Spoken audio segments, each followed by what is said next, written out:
Syederalun, ratusan aparatur sipil negara atau ASN, para camat, siswa, pelajar, masyarakat, santri, unsur Forkopimda Biren, para kepala dinas, dan berbagai unsur lainnya pada Rabu 7 Februari 2024 memadati Masjid Agung Sultan Cempa Biren. Kehadiran hampir 1000-an orang mengikuti zikir dan doa bersama peringatan Isra Mi'raj yang diselenggarakan Pemkab Biren melalui Dinas Syariat Islam. Ceramah Isra Mi'raj diisi oleh Tengku Adenan Yahya selaku dosen Institut Agama Islam Negeri atau YIN Lok Semawe. Para siswa, pelajar dari berbagai sekolah di Biren berdatangan sejak pukul 7.30 waktu Indonesia bagian Barat. Begitu juga para santri umumnya dari Pesantren Ummul Qura Pesangan didampingi para guru dan juga murid TK Rodatul Ilmi Biren.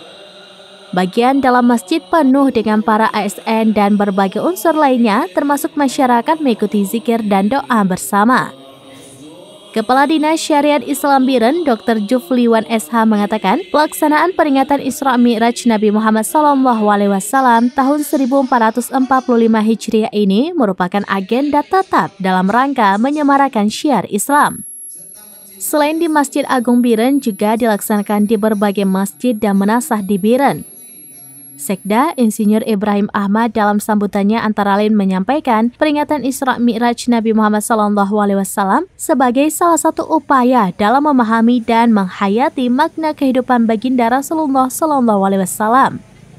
Sekaligus menjadikannya panutan dan suri tauladan dalam mengarungi kehidupan di dunia dan keselamatan di akhirat nanti yang bermuara kepada peningkatan keimanan dan ketakwaan kita kepada Allah Subhanahu wa Ta'ala. Dari Biren, Yusmandin Idris, serambinews.com. Download Tribun X sekarang, menghadirkan lokal menjadi Indonesia.